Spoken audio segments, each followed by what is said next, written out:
Genuinely are. But definitely make sure you do it at least one of the rounds. You know, it's a life-altering experience. What is? Announcing the beginning of the round. Well, I appreciate that. Thank you. I'll do better next time. And now the round I do have a D-Day op in the Wayne's, but we won't see it in 2 months. I haven't even got the brief yet. But That's I don't such want to do a an D-Day easy way of announcing it, PvP though. because that's how It's CCO the first round died. of FNF starts now, right? That's how you gotta I do mean, it. it's tradition. Or we could do it the British way. Commence round. I have done a D-Day PvP in the way past. Wait, but what? A message from the... There you go. It just sounds something more like prim and proper, the way the Brits would say it, whereas the Americans would just be like, blast them. Essentially. School's in. Anderson is usually very professional, to be fair. Usually. I think we're about ready for the map brief now, though. Then in that case, let's go ahead and push to map. We're already on map, so yes, the brief. Mission maker, go for it. yeah, Ren, I know that Alrighty. feeling. I had a teacher Sector like that. defense, non-sequential. Neither side can see where the other spawns. It is FIA versus AAF, so should be a lot of fun. Oh, there is little bunker markers on the map. That does not describe exactly how many bunkers are in the area, but it will give you an idea that there are bunkers there. They are the little triangles with the sticky out bits. Otherwise, I think that's about it. Company commanders, any questions? Good to go. Is it my time? Now is your time. All right. Oh, my whole life has been leading to this. Ladies and gentlemen, thank you for attending this wonderful event. We hope that you, if you're able to, can contribute to the Patreon to help support all of the servers and everything that we do here. Remember, if you donate your lifetime limit of $45, you will receive the exclusive Night Owl TeamSpeak pack. You can hear his sexy voice announce channel joins and channel leaves. With all that being said, please adhere to the rules if you're not familiar with them. Read the rule pack. The first round of FNF starts right now. So they're having a lot of fun here because Anders isn't here tonight, so they're all just having a little bit of fun with the rules here. So that sound is the sound of everyone going into TFAR. I am chilling in here because, well, I don't have a co-commentator tonight because Barbarian has some IRL things to deal with today. So this is round 1 of the NA branch today.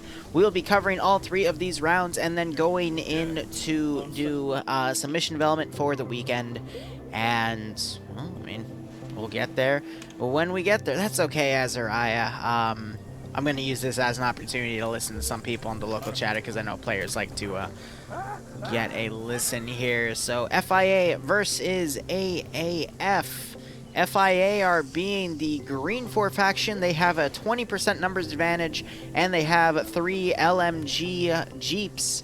These are Mini-Me 556 LMGs mounted on the top in the form of gun trucks, and will help add some suppressive fire here. And we also see a wide range of vehicles from CSAT MRAPs to transport trucks to vans to a little bit of everything, to be perfectly honest.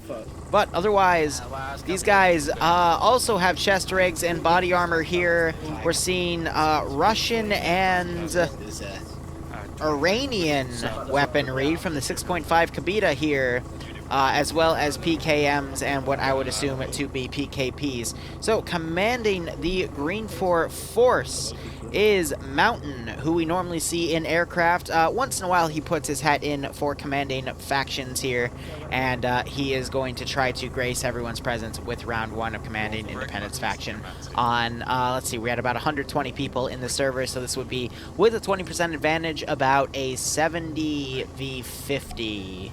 That's a little too much, more like a 68 v 52, I would say, for a 20%. But otherwise, the marksman is going to be Galil, and he is rocking the 10-round CSAT vanilla weapon with the DMS scope. Scrolling down here, we are seeing the 6.5 millimeter here with the GL attachment. machine gun being the PKM. If I were to skip down to Charlie 1, they get PKPs for their machine gun groups, and then Charlie 2 gets a Moz. Interesting. I would have expected an RPG-42, similar to how OPFOR is, but this is a nice little bit of a kit bash here. And otherwise, we also have Severe here. Not sure if he's brought reinforcements within Arma Finland, but always good to see him participate in these events. So, mostly vanilla gear, but some turnaround here. I thought I also saw some heavy helmets here. Yeah, we got some Altons in play. Those can be, those are literally titanium helmets, some of the best in the game, but the FNF mod has rescripted all helmets to have the same armor value, so they're just cosmetic at that point. Meanwhile, BLUFOR, the AAF, I saw earlier they had G36Ks, being led by Major Cullen, who did the little intro for the round here. G36K with a GL here. You track? Yes. Divide your forces amongst those. So we hear some of Major Cullen's plan here. As for the rest of 1st Platoon, aside from Alpha, you guys have inner security cordon of the Sector 2 outpost. Make sense? Yep. So interesting. Sorry, I was. So, BLUFOR's marksman weapon for AAF is going to be a 20 round Mark 11. Proper, you're going to harden up the defense area itself. So you got inner perimeter, and then 2nd Platoon has got your key. Just trying to have a listen here. Alrighty. Yeah, I know. I'm not used to seeing AAF as BLUFOR, but we'll work with it. Be a pain in the dick at Sector 1. Okay.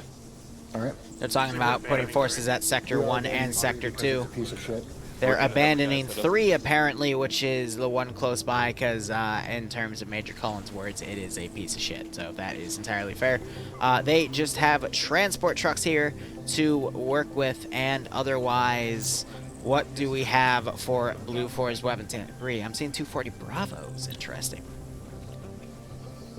But otherwise, we're sticking with G36K. The squad on Mac weapon is a 249 SAW. That shade. Charlie 1, we saw the 240 Bravos. I also saw a Moz in play for Charlie 2 as they're mounting up in this truck. So a Moz on Moz mirror match. And otherwise, it's just 5.56 versus 6.5, so very similar calibers, and BLUFOR is going to put all of their eggs in Sector 1 and Sector 2 and forego Sector 3, which isn't a bad call. That can create a decent buffer zone for holding Sector 3, but we'll have to see how the rest of this round goes. So let's look at the defensive sectors here. Sector 1 having some good perimeter security here with a few nice checkpoints, some fortified areas, but not too much. It might have to rely on BLUFOR building up some of their own fortifications in this area. Taking a sip of water there. But otherwise, I could see a decent defensive area being done within this sector right here. Otherwise, it's going to be a little bit of a toughie, because if GREENFOR puts their entire force in here with that 20% numbers advantage, they could easily overpower this sector here, but BLUFOR can give them a good black eye. Meanwhile, Sector 2, which also has a marked military outpost here, it is just a bunch of camo nets. Okay. With some fuel bladders underneath. I wasn't expecting this one. But that is the military outpost. There's not really much here. Alright, so, you know, I was not this is not really good at all. Hot damn. We got a nice little box here, but wow. Yeah, no, I would say Sector 2 out of all of them is the weakest one, so we might see a change up in BLUFOR's plan. I mean, the fucking vanilla base is better than Sector 2. So, I mean, holding this spot is gonna be hell. I mean, yeah, no, it's literally the camo nets are the fucking sector itself. This is hell. There's no cover here. It's all literally just... Oh, bleh. I really don't know how else to describe it. You got the church building in this sector. That's your only hard cover. So we might see BLUFOR change positions here. We got a nice military base that's part of the vanilla Frini Woods setup, but that's not part of the sector. We might see some shifting there, but besides the point, man, I mean, Sector 3 with this nice little, like, broken HESCO area, at least that's better than what we got, because you got an outer perimeter and then an internal perimeter. This, in all honesty, I would say is the best area to defend, because you got the external perimeter, you got the internal perimeter, you got some overwatch areas from the internal perimeter, you got all these open fields around the base itself. Honestly, that's the best one. Because again, Sector 1 just has a very large amount of area to cover compared to Sector 3. I would not be surprised if Cullen were to pull these forces down back south and hold Sector 3. Otherwise, we also see BLUFOR setting up X-Ray to push in a potential counter-offensive here into GREENFOR's line. Otherwise, GREENFOR, I misclicked right there. Let's click a little bit earlier here. They have a lot of guys ready to go with their armed vehicles here. Caden, things are going okay. Thank you for asking. They'll find some people from Alpha and pick them up. They might be back at spawn.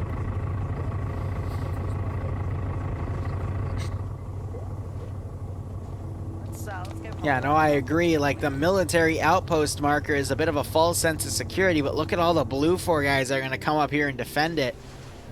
I hope they can dig some fortifications, but good God, they're going to have to literally make their own fort there. Maybe X-Ray can go up and stall some of the GREENFOR's advance, but with a 20% numbers advantage for GREENFOR, this is going to be messy. Don't die.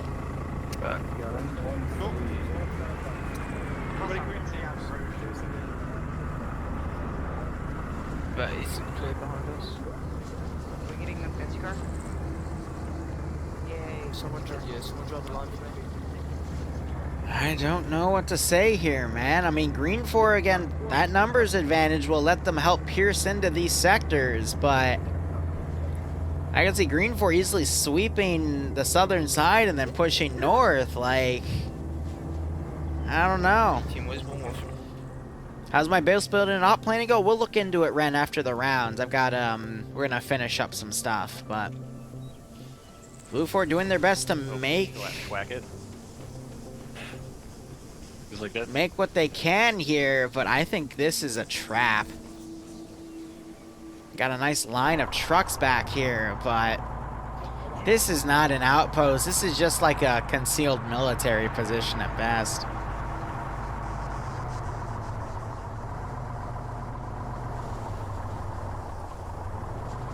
Take the potato guns from GM and just start firing, right? Good God.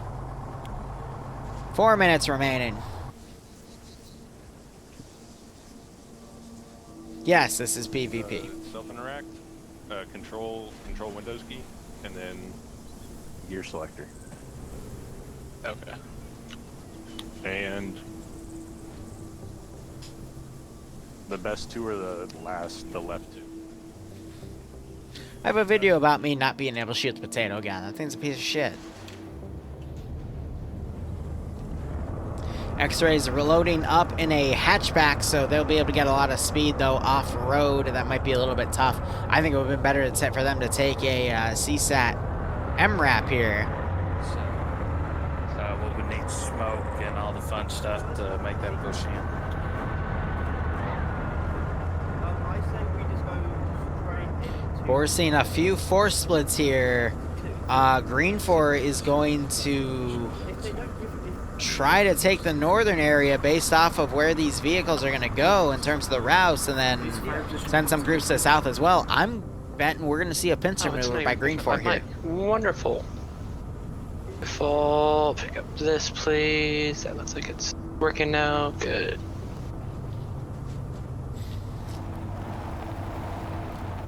I might have to mute myself because other spectators are in this channel. Okay, good. Alright. Notes for the AO Sector 1, decent. Again, I'm not seeing... Gonna go ahead and mute myself. Oh, Ghoster's poking me. Ghoster, if you can hear me, because you said you're in the thing. I'm just solo casting because I haven't done a solo cast in a very long while, and I'd appreciate if I could you know, just do a solo for this week, because it's been a hot while, you know.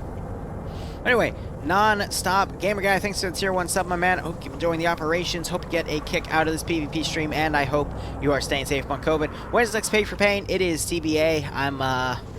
It was going to be with the 700th, but 700 started using a lot more vanilla aircraft for their 40k unit, and that was like, you know, so trying to do some framework within TSB, but it is very TBA, unfortunately. Should do an airborne mission. I do airborne all the time. I mean, airborne is they parachute out of helicopters or VTOLs. We did that recently last Saturday with the Viper mission. Air assault is where they constantly mount and remount helicopters and deploy, and that's one we've also done recently, so.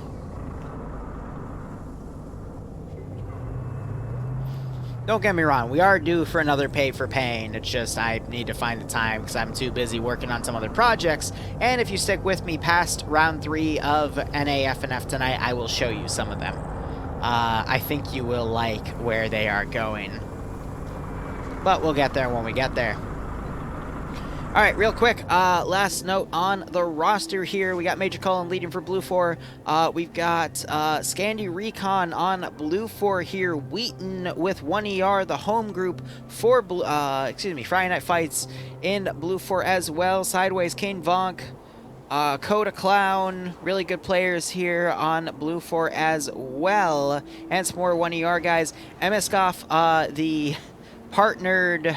Twitch partner on that sometimes jumps in my streams. He is with a Czech group playing on the ground as well, and they are fighting Mountain, leading the independent side with that 20% numbers advantage. They have members of TSB with them. They got veterans like Buckets, Vargrant, Legs, G-Legs specifically, Wiki, Snow, Tarnfolk, who is also the mission maker for this particular mission. Vormalok, also really good. Nova Wolf, Nursk. I don't see Night Owl. I miss Night Owl. He has such a sexy voice. Drake, who is acting on Anderson's behalf as the leader of the NA branch. And also got T4 Herb, T5 Bay, and Pads and Olaf, Koak, Pierce, Stanners. So we see vets on both sides, but I think GREENFOR has just a handful more vets, but BLUFOR does have Scandi Recon, so it is anyone's game at this point. Knowing that GREENFOR has a 20% numbers advantage, though, that could really stem the tide, especially since GREENFOR also has those 3 off-road 5.56mm mini-me Jeeps for local fire support, but we will just have to see how things go. If GREENFOR goes with a force split, which they are going for a force split, they could run into issues with Sector 2 because it has a majority of BLUFOR's force. They could overpower that GREENFOR group coming in and then be able to defend against the remaining GREENFOR force coming in. So, based on the strategies here, we got a 2/3 to 1/3 defensive vector being done by Cullen. We got X-Ray also trying to get on Hill 155 to do Overwatch, but I think GREENFOR will be able to get around in time.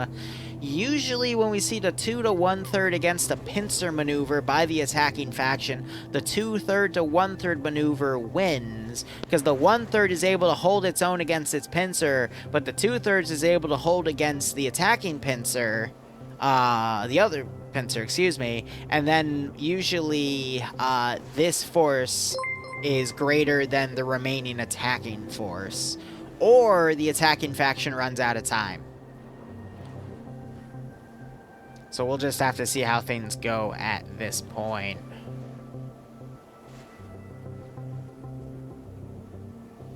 Yeah, Lyric, don't worry. Like, give me a few weeks. I've been in TSB. I've touched up the Discord a little bit. I'm working on a few other projects at the moment, which we'll look into at the end of the FNF branch. And I'm just trying to get into some other things as well. The pizza was great. Thank you for asking, Beach. But pay for pain will be, like, you know, I'll get to it when I get to it. I've been saying that, but again, it's because the 700th, I've been trying to get it with them, but I just really can't get around how they're using vanilla aircraft. It makes me sad. Because they're a 40K unit.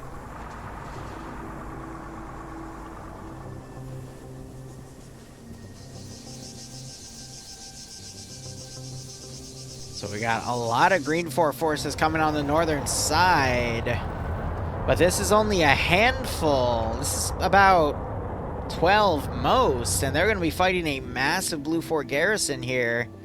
If GREENFOR keeps sectioning itself off like this, I could see BLUFOR easily wrestling that numbers advantage off of GREENFOR.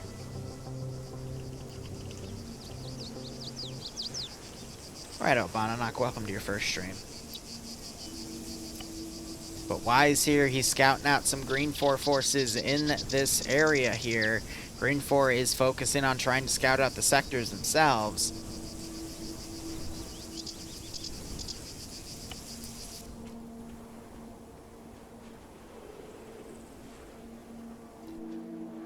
This is worrisome on GREENFOR's part. They've got a lot of different vectors on multiple different positions, and BLUFOR could easily pick these smaller groups apart.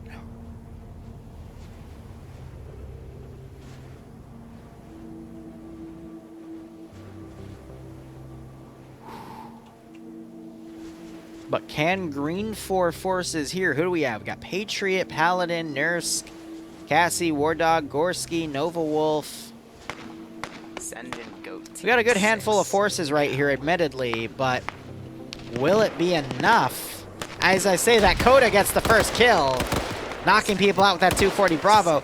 Nordic Prophet also giving out 10 gift subs. If you got a sub from him, make sure you thank him. Otherwise, hope you all keep enjoying the operations, and I hope you get a kick out of this one.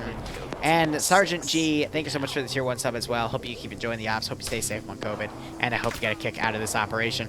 Nurse getting picked off by Clown the Marksman. He's not even the Marksman. He's a 5.56 Grenadier. Getting the double tap on Nurse there. GREENFOR already at a little bit of a disadvantage here as their northern attack wave is getting picked apart, while the southern group hasn't even opened up to engage yet.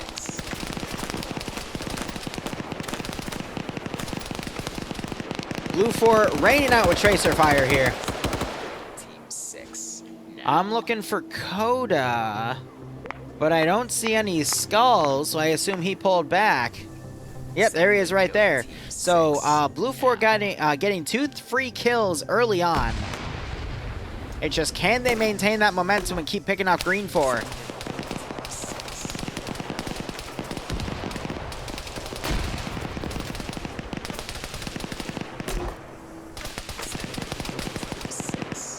Got War Dog doing his best to put some GLs, getting very close to the rocks here. And managing to get one right on their position. But BLUFOR is pulling back. They're wounded a little bit. But great GL fire by War Dog to suppress that position. But BLUFOR has additional forces lying in wait to come up and take out GREENFOR forces. Though, having the MAT team gunner for BLUFOR that far out might not be the best call. But if GREENFOR tries to thunder run with these MRAPs, that MAT gunner will be ready.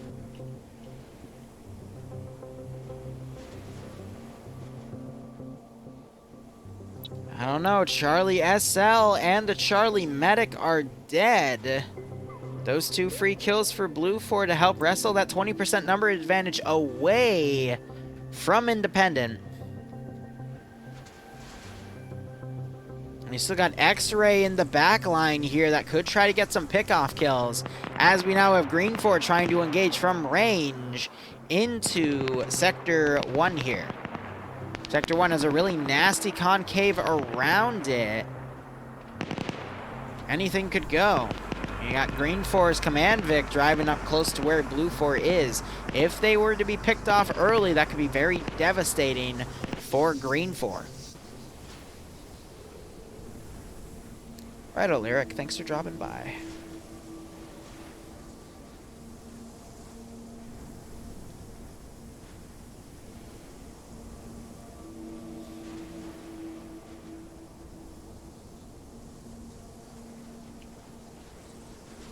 Kane and Vonk leading a counterattack here. Kane is a very good player. Vonk is also a really good player. Fighting, I could see Wiki countering, I could see Gorski countering, but these guys appear to be on the defensive. In fact, actually retreating to their vehicles. The GLs on both of these guys, excuse me, just on Vonk, aren't going to be able to do much to those C-set MRAPs, but BLUFOR doing a very good proactive defense here as Bravo 1 for GREENFOR is trying to flank around on a different side of that sector.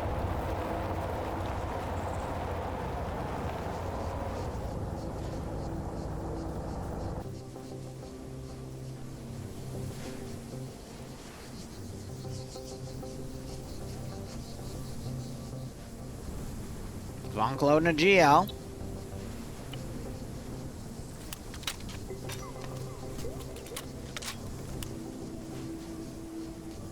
Puts an HE in, waiting for the right moment.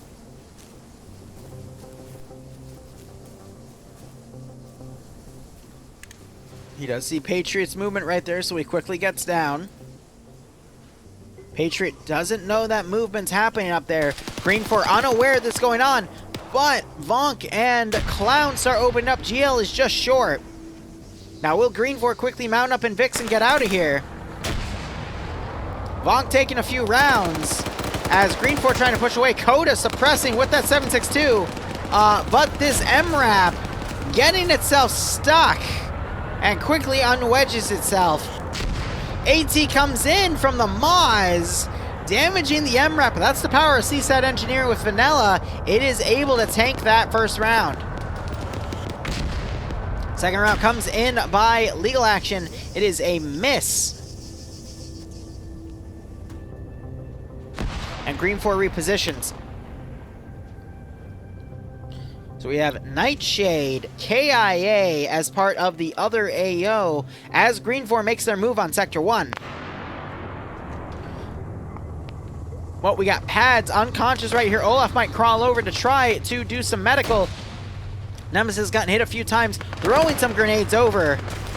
Lands one right in front of Conk. And Nemesis also picking off another guy right there. Vic explodes, doing some additional damage to GREENFOR, who are close by, potentially to Sanders and Koak, as GREENFOR is now doing their best to try to make their assault. BLUFOR could begin a counterattack with the X-Ray team at any time with this marksman. Rust is scouting out these guys. He wants to make sure he lines up a good headshot, though, because he wants to at least make sure he gets a few kills. There's no Imperium Titans, don't worry. It's just simple modded assets here. Just dead people. Exactly. So Nemesis doing his best to hold with BLUFOR here as we have some of the LMG Jeeps trying to push up to assist GREENFOR's pushes. One of them gets abandoned right here as Buckets gets out with his 6.5, trying to find a decent angle on some of these units. Standards, meanwhile, pushing up with the PKP, trying to suppress Nemesis, but Nemesis able to knock him out. That is why he is my top pick for FNF, with a 5.56 30-round rifle, able to knock out a 100-round 7.62 machine gun from Stanners, who is, I will admit, within my top 10. Nemesis now going low. He is probably going to do a little bit of bandaging here now that he is in good cover. And he's got the rest of Scandy Recon here to cover him. We have an open hill charge being done by GREENFOR, but BLUFOR is not in a good position to try to counter. Maybe if Flying Finn were to look out the window at the right angle, he'd be able to see something. But BLUFOR here on the southern sector is going to get surrounded. Now these are 50-minute rounds, and we also have Clown driving and leading the charge of BLUFOR MRAPs over here. That's interesting. So we might see BLUFOR get out and do a little bit of a counterattack, but I think they're going to hold this sector. Really, it's just how much damage can BLUFOR do in Sector 2 to buy the remaining BLUFOR force enough time and momentum to hold at the northernmost sector. But we are seeing some BLUFOR guys get knocked out in this defensive line that was dug. It is just up to 1, 2, 3, 4, 5, 6, 7 BLUFOR guys remaining as they fight about 2/3 of GREENFOR's force coming in.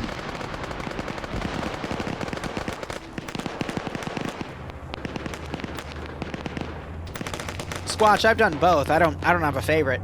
I guess I would say French Indochina War, because that's I prefer the Unsun mod over most other things, but that's besides the point. Jupless now breaching up. He gets picked off though by a friendly. At least I think it was a friendly. I doubt it was Nemesis. Yeah, Nemesis only on 2 kills here as he tries to move away.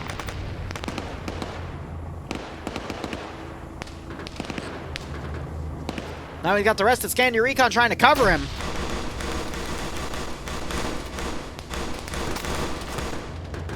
Wudon breaching up. Taking fire, but if they move past Nemesis's building, he could easily take them out. He pops himself a morphine here. He is still hit.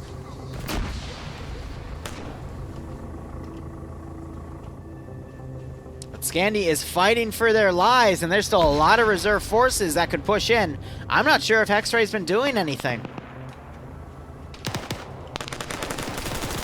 Oh, but Tarnfolk pushes in and takes Nemesis out. As Nemesis was trying to lean over and engage other forces. Got Garcia moving up to the building that Scandi Recon's in. He attempts to breach. Infidel not looking the right way. Garcia trying to line up the headshot. Only hits him in the chest as Infidel turns around. Garcia looking confused as Infidel runs out of ammo and does attack reload. And Neander comes down and blows Garcia away. Rest in peace, Private. I have no idea what that was about right there. T4 Herb, meanwhile, coming up trying to counter.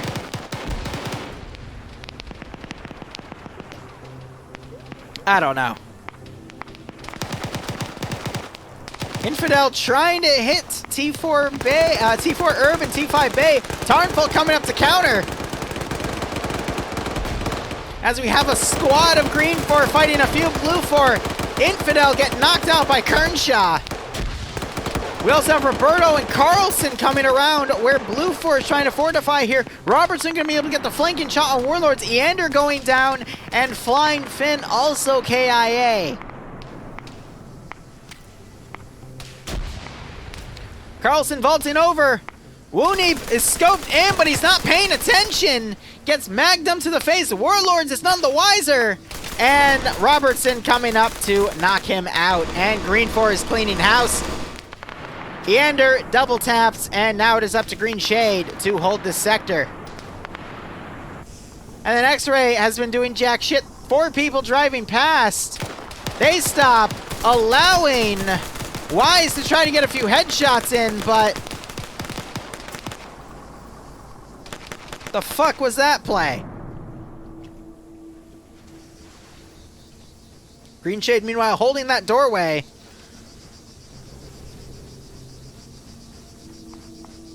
BLUFOR stealing GREENFOR's NRAPs, though.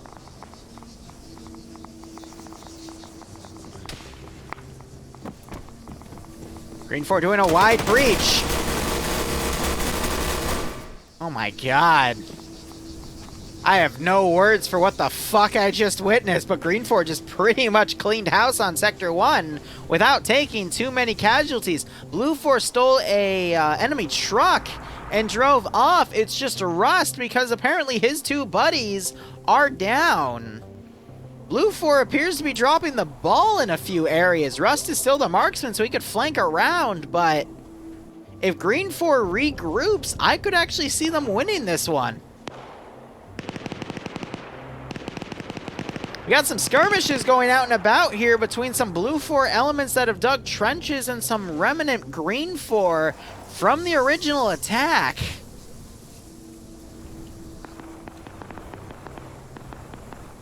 But I can see GREENFOR regrouping here and pushing in, but in the meantime, the remnants that are still here for GREENFOR are going to keep BLUFOR busy.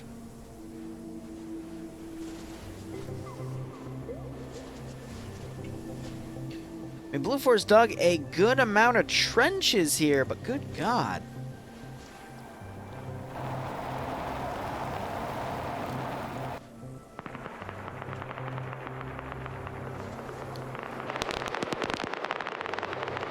BLUFOR engaging from range here, picking off a few more guys. Coda on 2 kills, Clown on 1 kill, as they start crossing by some more FIA bodies in this tree line.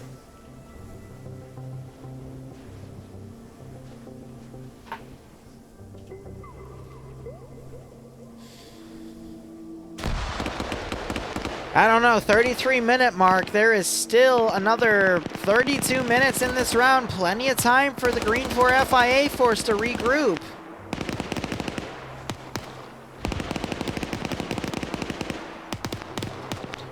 Yeah, right, okay. There's Sector 3 taken, so now GREENFOR only needs to focus on the northern sector because these 2 MRAPs drove down and took that sector. GREENFOR getting some of their units picked off right here. We just have Raskadoma up right here. But Coda and Clown are hunting him, and Raskid is pretty banged up here. Raskid not able to land the headshot, and Kodak and Clown are able to knock him out. Clown now running up to perform the double tap. There it is. Oh, man. GREENFOR can regroup their veteran force here. They might be able to slam through, but BLUFOR has a nasty defensive line here. But a lot of BLUFOR's veteran players fell at that other sector. We still got players such as Wheaton, Cosmonaut, Firefighter, Clown, Kane Vonk. Still a good chunk here, but it's a little worrisome considering some of their other veteran players fell so quickly to that GREENFOR force coming in. Eander and Finn died embracing each other. That's cute.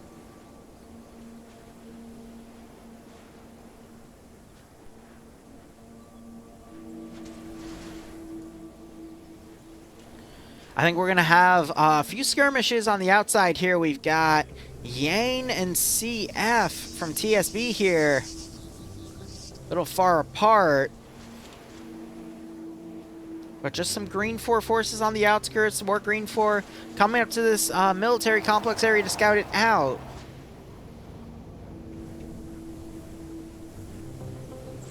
I agree. I do not see BLUFOR holding this for 30 minutes. It's just too much open space. And the actual areas they fortify don't actually have any decent fortifications, you know?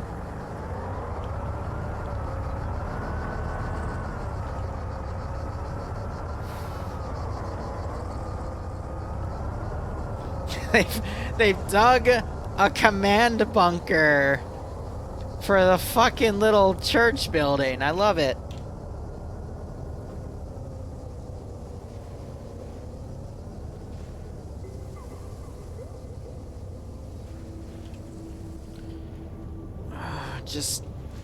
Alright, let's look at BLUFOR here in depth. They've got a decent 360 going around the actual fortification, but more biased to the eastern flank right here along this ridge for overwatch from the south and southwest. But if GREENFOR were to push from the actual western angle here, they could nullify a lot of BLUFOR's overwatch and get into the actual sector itself right here with very little resistance. We've also seen some blue on blue go on Lamau, but we also have some of the eastern force here trying to suppress into where GREENFOR has overwatch set up.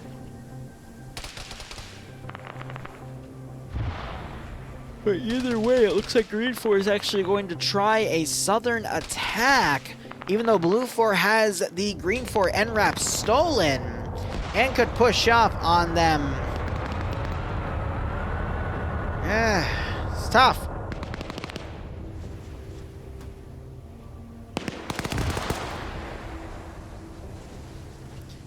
A GL was also put down over there.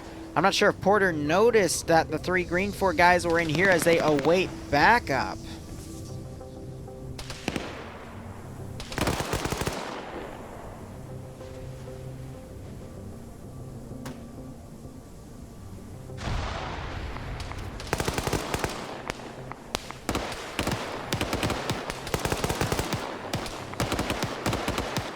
Let's give him a warning.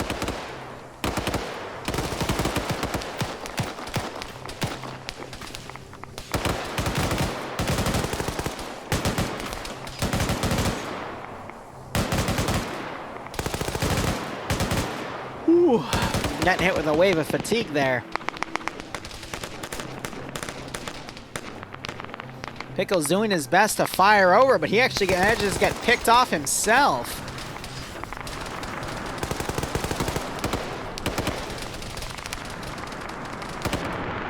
BLUFOR pushing the commandeered MRAPs over to GREENFOR's position.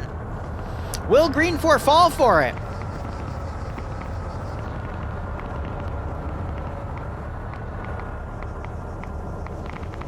No shots rain out, but Vargren is a little concerned. There we go.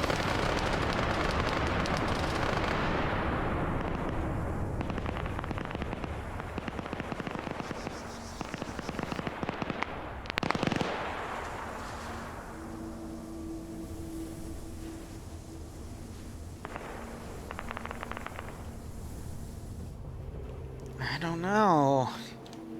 Time check, we are on the last 25 minutes, 35 seconds.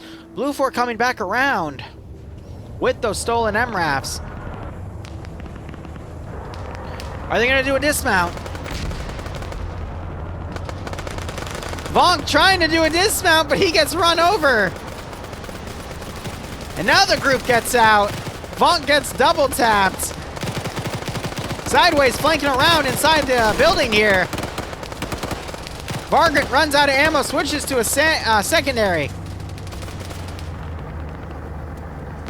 Sideways switching to a secondary as well. Vormo flanking around with his Vic, but he has his gunner picked off, and he himself is picked off. And it shoots out the engine.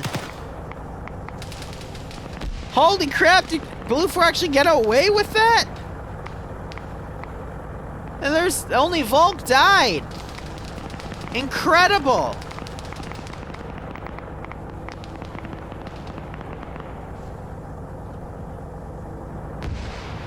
Absolutely incredible right there. I thought I saw buckets way back up. Nope, that is not the case. But GREENFOR is going to push up the forested areas here where BLUFOR has the weakest defense lines to potentially take this sector. Great call on GREENFOR there.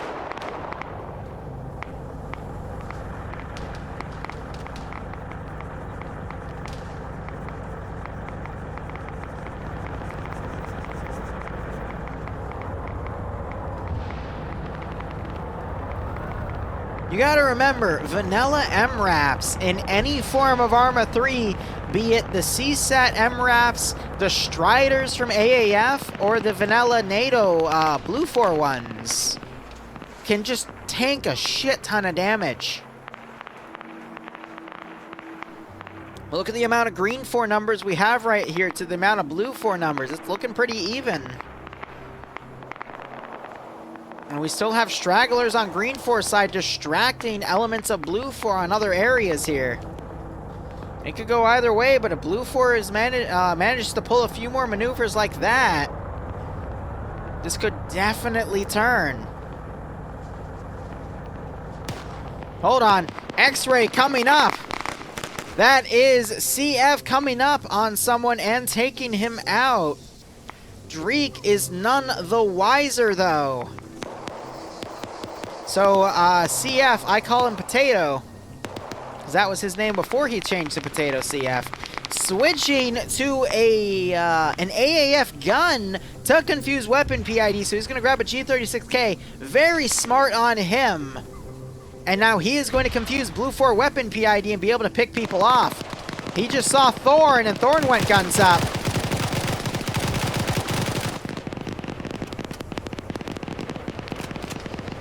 Changing mag, Dreek is going to join Thorn.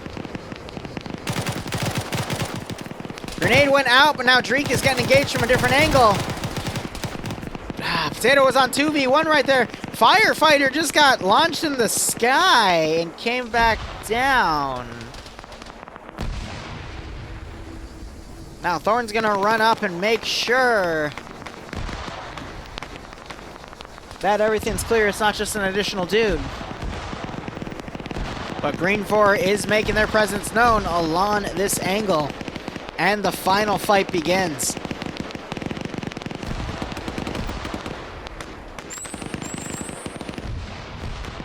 BLUFOR, meanwhile, pulled that MRAC back to reinforce their rear guard to the east.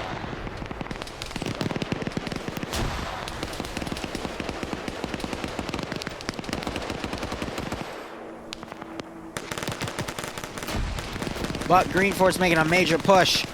And Miskoff, the partnered Twitch check guy. Will he be able to hold against the massive amount of GREENFOR coming up? As we hear AT and HE rounds going across both sides. Miskoff checking his buddy's body, seeing if there's anything he can take. BLUFOR does have the high ground here, but will it be enough? Also have a strike team coming in from the side and a vanguard team to the south on a fortified tower, trying to pick off BLUFOR on this angle to force them to stay pinned. But we are seeing a machine gun opening up, delivering enfilading fire to this chunk. We got a man down, one man dead. And we had an explosive charge go off right where GREENFOR was. Some damage done. And some bodies on GREENFOR's side for the AAF, but nothing too severe. Miskoff knocking out Misu there for his first kill. ET round coming up on the hill. It's a little bit short though. GREENFOR still doing their best to push. It's still looking even, but I can see BLUFOR wrestling back control. Kane pushing up where Miskoff is covering. Look at all these dead FIA bodies here because of that explosive trap. And Kane showing us why he gets his crown with his 4th kill. Jane Sanders looking a little concerned here, but I think Kane is going to get his 5th kill in a moment.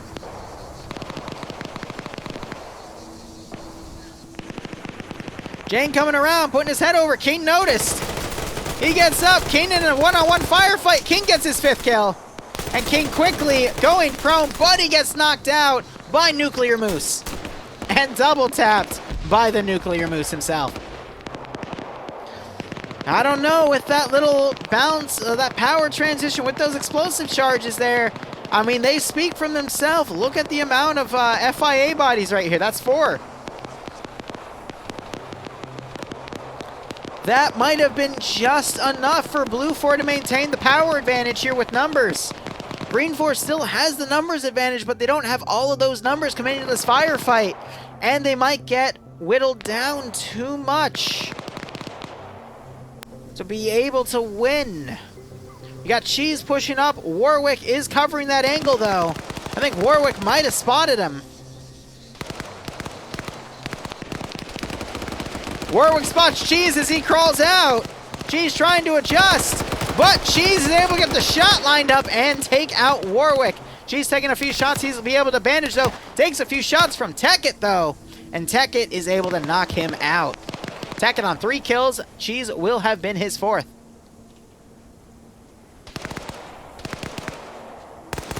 I don't know. We got Tarnfolk with Wooden and Milo coming up.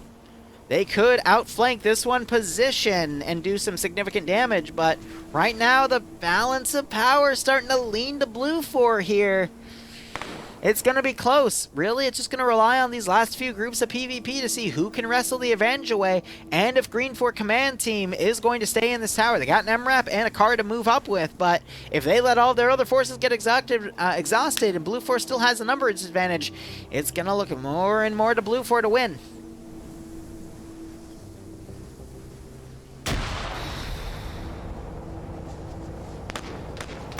BLUFOR trying to take out Cyrus there. Excuse me, Robertson, who is GREENFOR, trying to take out BLUFOR Cyrus there.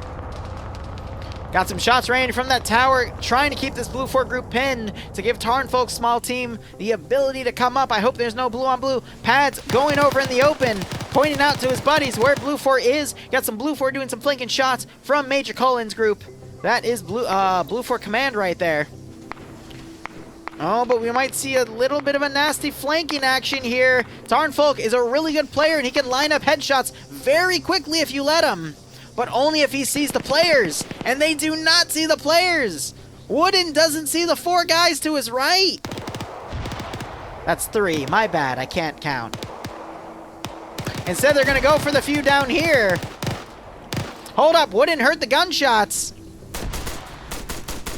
He's unable to line the headshot, though. And he gets taken out as he tries to pick off Martin. That gives away GREENFOR's element of surprise.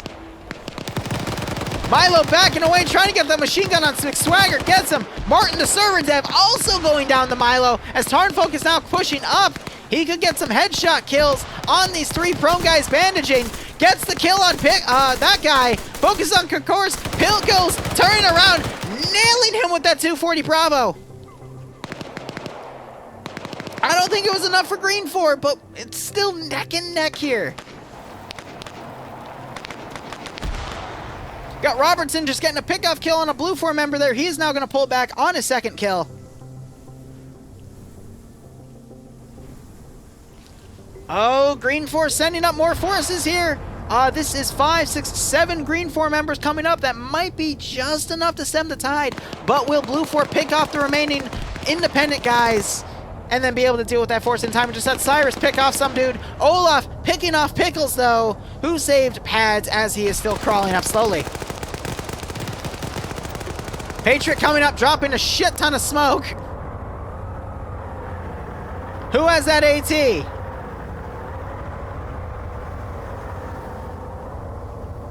It's letting Mountain and Meyer run in here. Meyer almost getting picked off by Mad Smurf. She's also in the AO. This is a distraction play. 15 minutes on the clock. It's going to be over well before that. Cheese getting up, putting some shots on Wheaton and Fist. Sideways coming out, knocking out the machine gunner. Mountain, though, putting some shots in Sideways. Grenade gets thrown in that area. More GREENFOR guys dismounted. BLUFOR might have just lost control, and Sideways gets knocked out, and GREENFOR is able to wrestle control away from the actual physical sector itself from BLUFOR. And that is GG for round 1. BLUFOR's biggest weakness in this AO was their fortifications were not in the actual sector itself. So as long as GREENFOR was able to wrestle with the 3rd or 4th of BLUFOR's forces that were in the actual sectors itself, they would have been able to wrestle it away and win that round, and they were finally able to do it within the last 15 minutes. I think that went really well.